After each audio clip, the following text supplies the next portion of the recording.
Hello and welcome everyone to the virtual demonstration of a non-contact peripheral Navilas treatment in English language. My name is Mark Panin and I'm, among other duties, a clinical applications specialist at ODOS. Maybe you already saw me during our master classes or in this video. Sometimes, even the most experienced retinal laser surgeons need laser treatment. Now there is a solution.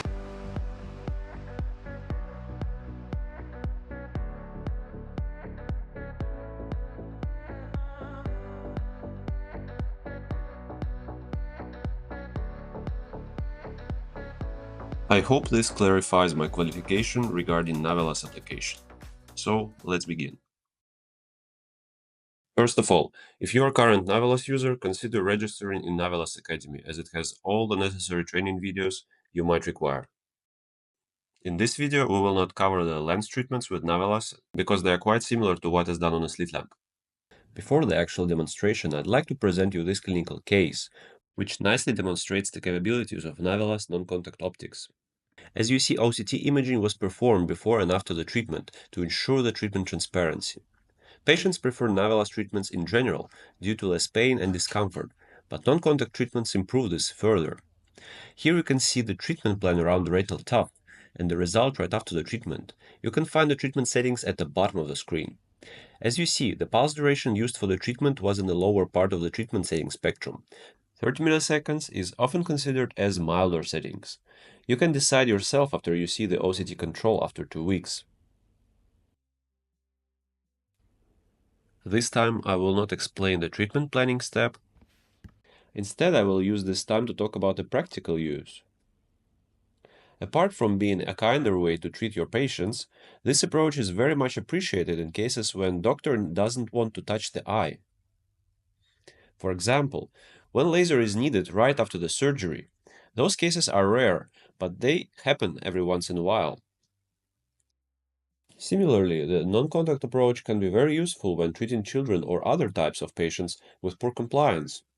Like in the first winter school webinar with Professor Harold, where she shared her experience with an extremely uncompliant patient. Coming back to the treatment we see on screen, it's not speeded up, it's real recording.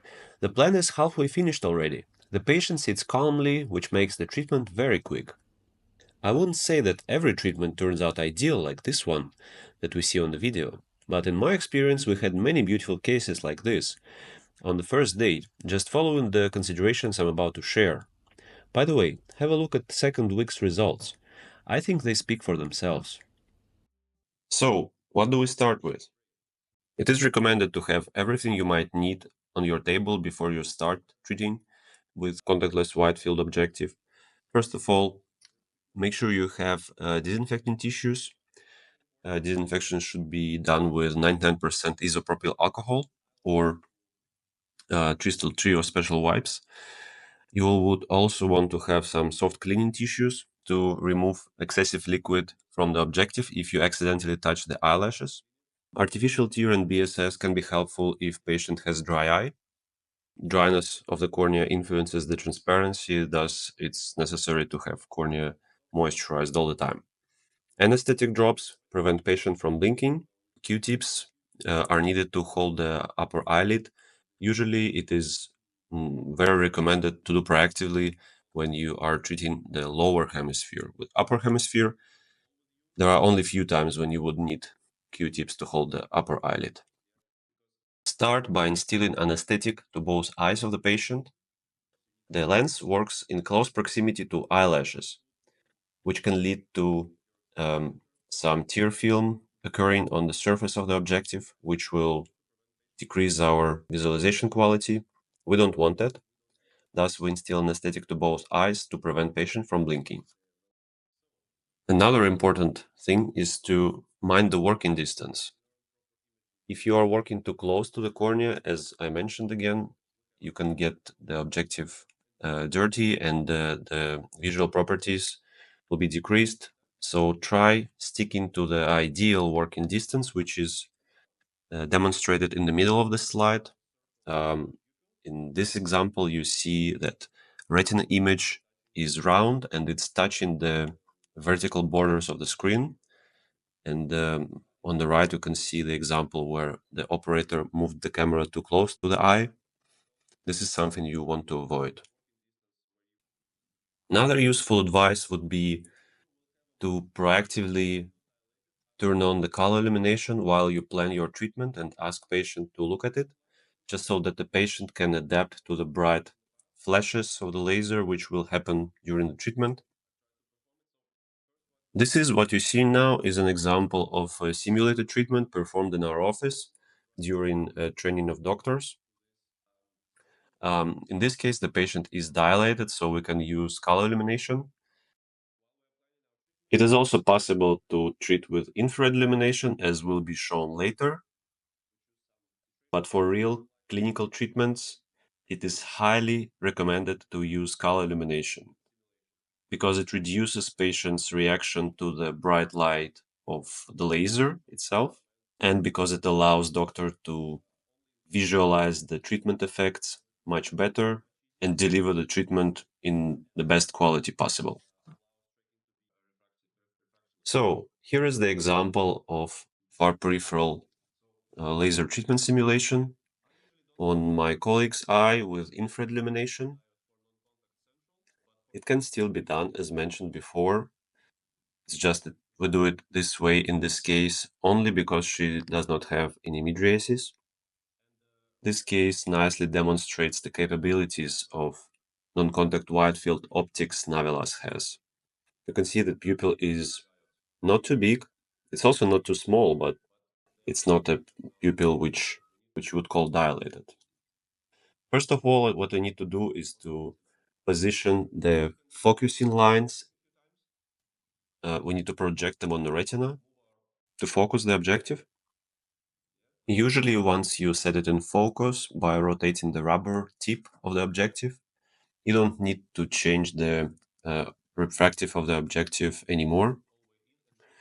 One quick hint is to halfway unscrew the rubber tip before you even start to focus it.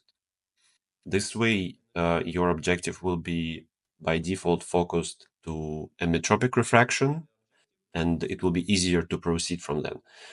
Another pro tip is to focus the objective while the objective is far from the eye, because the working distance doesn't actually influence the refraction of the objective, so you can adjust the focusing without being in close proximity to the eyelashes. So patient can blink, and you do not need to restrict him from that.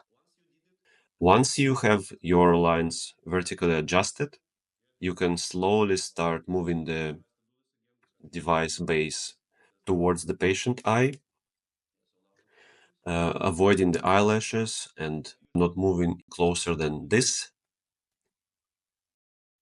Right after making a picture, pull back the base and make sure it doesn't stay close to patient's eyelashes. Planning the treatment is more or less the same as any peripheral treatments with Navilas. Additional recommendation is to position the spots a little bit further from the border of the image, just because it will make it easier during the treatment. To treat far periphery, it is recommended to use the green focusing diode on top of the chin rest. We can move it to the side and ask patient look this direction, then look at this green diode. And also we can slightly adjust the head position. For example, if we want to reach the upper segment, we want to put something between the headrest and the forehead. Now I ask the patient to look slightly upwards and right, and we get a beautiful image of superior temporal retina, mostly temporal. You can see here almost up to ora serrata, and I remind you that the patient does not have any mydriasis. The algorithm for camera handling is practically the same. You centrate your camera on the retina reflex. Make sure you do not confuse the retina reflex with the central reflex of the objective, which you can see now at the top and at the bottom screen. This central reflex cannot be removed, so do not mix them up. To go to far periphery in superior quadrant, we want again to put something between the headrest and the forehead in order to position the head a little bit slightly upwards and make it easier to the patient to look upwards. Oppositely, for treating at far periphery 6 o'clock, we want to ask patient to look at his boots, like looking through the table, and ask patient to slightly pull back his or her chin. Here I made one more picture, not that peripheral, but more in the superior area. You saw how quick it was. I put 2 caution zones to protect the whole posterior pole, and I'm going to plan a retinopexy treatment, which will be simulated in the area near vertex veins, which is considered to be already a far peripheral retina. Again, I remind that patient does not have any pupil dilation, so I activate the laser system in simulation mode, slowly pushing the base towards the patient until I see retina reflex. I centrate on this retina reflex. I centrate the camera. Do not confuse the retina reflex and the camera reflex, and also the focusing lines. And you can see the plan is being projected on the retina, and the spots are being delivered. After making several shots, maybe 2-3 shots, you want to stop, make a picture, and determine the coagulation threshold you currently have. If the spot is not visible, it is recommended to ask patient to blink a little bit to moisturize the cornea. This will improve the visualization. I will have a separate slide regarding the cornea dryness. Here it is. If you see 2 so-called green lines, like on the left upper image, it indicates corneal dryness. But if the whole image is blurry and refraction adjustment doesn't help, it means that the cornea is way too dry and some artificial tear should be administered.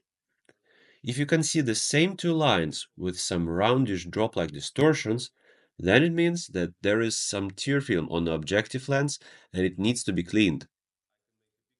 Vignetting of the image is usually caused by poor handling. Pull back the base, position the retina reflex in the center of the screen, and slowly move the camera forward. Repeat until the working distance is reached. Eyelashes can also be seen on the camera image, and the upper eyelash is visible at the bottom of the screen. Make sure you hold the upper eyelid if you treat in the lower hemisphere. Take-home message. Learn to keep the working distance. Don't neglect holding the upper eyelid. Do everything to keep the objective clean. Let the patient blink every 30 seconds to make sure the cornea is not dry. Here are some red flags when you shouldn't continue with a non-contact objective, especially during the first treatments. In case of bad fixation, strong opacities like cataract or hemorrhages, it is better to continue with a contact lens.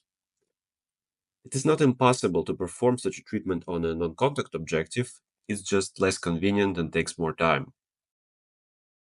If one of your first few patients has a retinal condition in far periphery at 12 or 6 o'clock sharp, then it is better to continue again with a contact lens, because this area can be challenging to reach with low level of experience.